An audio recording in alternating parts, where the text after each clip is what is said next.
Welcome to the pre-NAMM edition of the Music and Sound Retailers Vnewsletter, the industry's first and only video newsletter.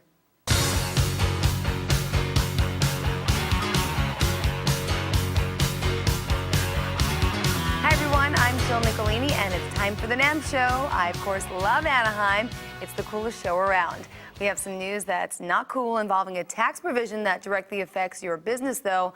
We'll have that coming up in just a little bit. But first, let's talk about a big story involving counterfeiting. In the future, jobs at D'Addario could be in jeopardy if a ring of Chinese counterfeiters is not stopped.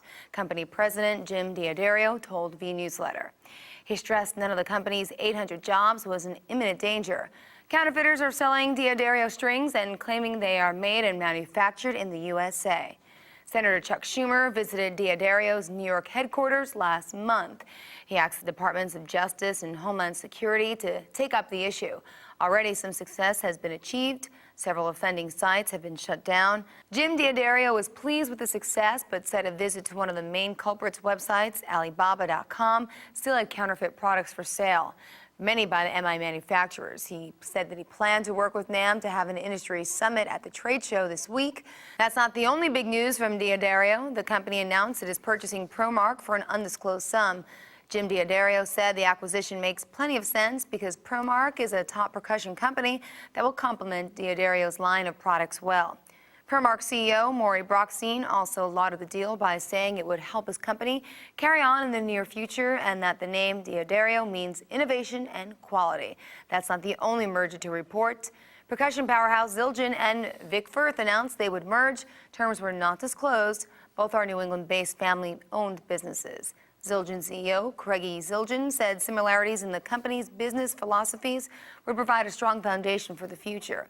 She added both companies would run independently and customers should notice no differences. Vic Firth, president of the drumstick manufacturer operating under his name, said the merger represents a unique opportunity to leverage the two companies' leadership positions. Testa Communications, the producer of the show and Convention TV at NAMM, will be presenting two seminars in the NAMM Hot Zone inside the Anaheim Convention Center. The first will take place in room 202 A and B on Friday, January 14th from 1:15 until 2:30. Moderated by David A. Silverman, editor of Sound Communications magazine, the seminar is called Recent FCC Mandates and Other Wireless Issues. David, joined by 6 great panelists, we'll talk about the FCC rulings involving white spaces and how they can affect your business.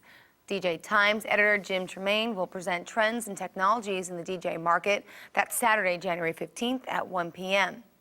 Many of the latest DJ products will be examined, including those in playback, pro audio, lighting, and studio gear. Head over to room 203A to check it all out. Speaking of NAMM, remember our story in November when we told you Gibson was not exhibiting at the show? Well, we have an update.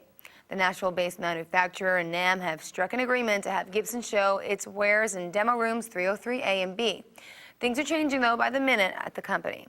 Who is the new chairman of Yamaha's Music Wellness Institute? Well, we'll have that for you next.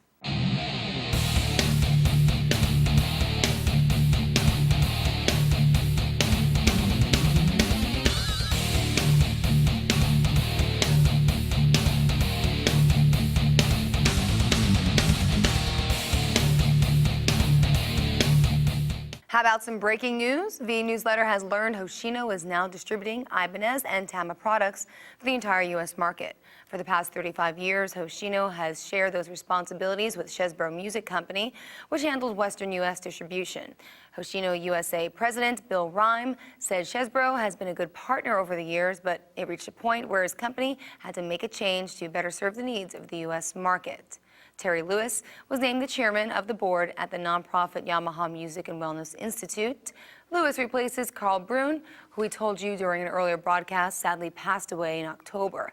Lewis retired from the post as executive vice president of Yamaha Corporation of America in 2008. He said he looked forward to carrying on the important work of Brun and strengthening the power of his vision through compelling research.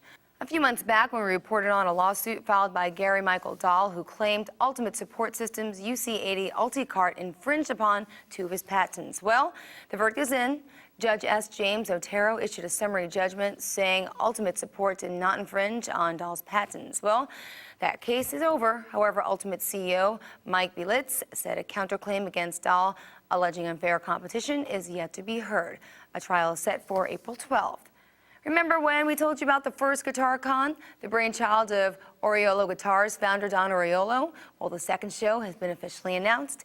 It will take place in Fitchburg, Massachusetts on April 16th and 17th. The show will be presented at the Central Massachusetts Expo Center, which is about an hour west of Boston. Guitar Con will return to New Jersey on August 27th and 28th.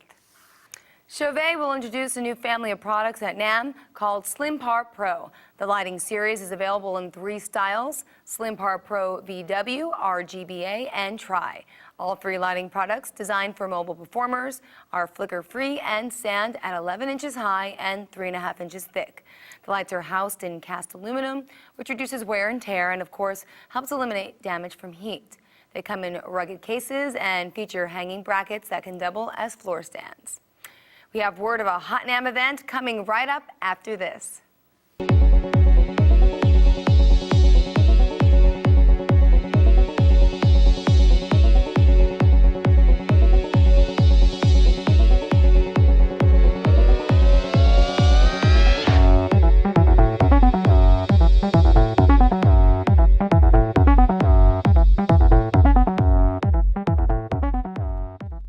NAMM is always a place where the biggest stars come out.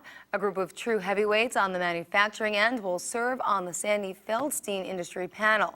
They will discuss the future of MI as a potential employer for the next generation. The panel consists of Larry Thomas, CEO of Fender, Jay Wanamaker, Fender's Senior Vice President of Percussion, Andy Zildjian, President of Sabian, Susan Lipp, President of Full Compass Systems, and Joe Lamond, President and CEO of NAMM. Check it out on January 15th at 4 p.m. in Anaheim's Hilton's Ballroom, A&B.